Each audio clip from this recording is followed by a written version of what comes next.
Hi, I'm Lisa von Drasek, and I am the curator of the Children's Literature Research Collections of the University of Minnesota Archives and Special Collections. And this is another very special edition of Read This Book. And today I have with me... Hello, I'm Alicia Kubas. I am our Government Publications and Data Librarian. So I work over here in Wilson Library. I do everything that has to do with government sources at the federal level, international level, state level, all of that. But of course, the book I'm talking about today has nothing to do with government this time. I know I have in the past, but something different today. We all have many different interests. That's so true. Yes. It's surprising but true. I do read a grown-up book every once in a while. And what you brought us here today officially, I don't think is an adult book. No, it is young adult technically, but I think it's on the more mature end of the young adult spectrum. Let's first talk about Lani Taylor. Yes, because she's amazing. I'm kind of a fangirl about her stuff too. I think I've read everything, most everything. Yeah. So she is primarily known in young adult, and I think she pretty much only writes in young adult fiction. And we're going to define young adult today as 12 and up. And she's on the mature side, so we'd say it's for high schoolers, and as we know, ages up to everyone. Exactly. I love reading young adult, actually. It has some of the best world building I found, and that's part of what I love about this book, Strange the Dreamer, which is her newer, it's a duology. This is the first book. This is her I'm sorry, I must interrupt. Set. Yes. What is a duology? Oh, yes.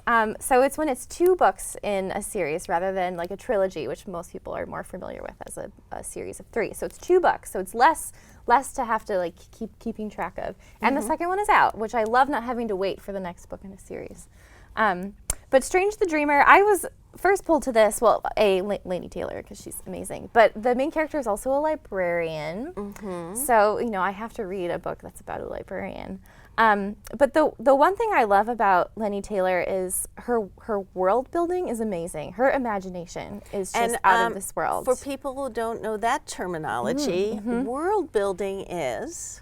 So it's basically just this, usually it's an imagined world, right? Something that's different than our own reality, and how the author kind of builds the rules of that world. And it's very important to me when I read a book that they follow their own rules. Yes. Like you can't there's no magic for 300 pages and all of a sudden we discover that they're capable of psychic powers. Right. It has to make some sort of sense. Like I'm willing to suspend some disbelief, but it's got to make some sense. And she's amazing at that.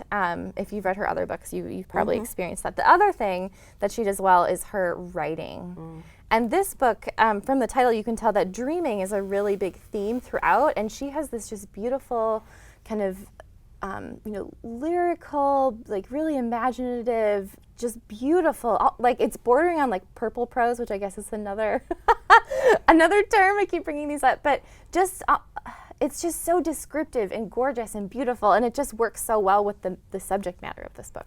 And if you were talking to anyone, we were talking about books that are page turners.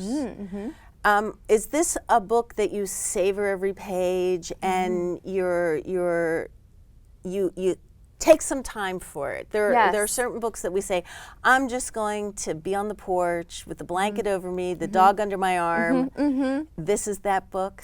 Yeah, I mean, you do savor every page, every word, because it's so gorgeous. I mean, she writes so beautifully. I think it's even the first line is please, could you read aloud to us? Yeah. On the second Sabbat of 12th moon, in the city of Weep, a girl fell from the sky. Her skin was blue, her blood was red. Right? Isn't that just an amazing start? She broke over an iron gate, crimping it on impact, and there she hung, impossibly arched, graceful as a temple dancer, swooning on a lover's arm. You could see that. Right? Oh, yeah. Now aren't you like, this needs to be a movie? Oh my gosh, it'd be amazing. Well, and with how amazing this world is, because it's got gods and goddesses, it does have some magic. It would be so cool to see it on screen. But the book itself is so great. There's so much to just dig into in here. Now, if you're recommending Strange the Dreamer, yes, I was telling you before that Daughter of Smoke and Bone, I just went nuts for, just crazy for. Yep. If someone is going to pick up Lani Taylor, would you say pick this one up first, or it really doesn't matter, or? I would say Daughter of Smoke and Bone seems more young adult than this one. Like, this one borders adult a bit more. The world building in Daughter of Smoke and Bone is also really amazing.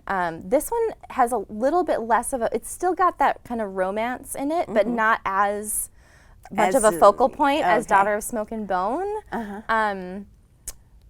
So if that turned you off in Daughter of Smoke and Bone, like, this might be better for you. Well, no, that didn't turn me off. Well, I'm saying if someone watching feels that way. Yeah.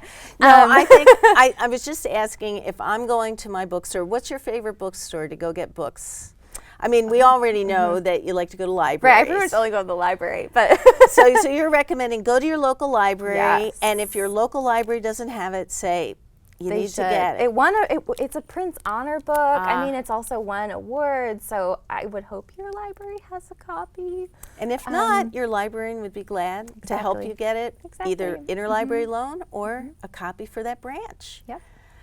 Well, thank you for bringing this to my attention. My pleasure. I am so excited about this book after you've told me about it. I'm a big fan of the author, but I just, there's so much to read in the piles. And they're big-ish books, but trust me, you will savor every page.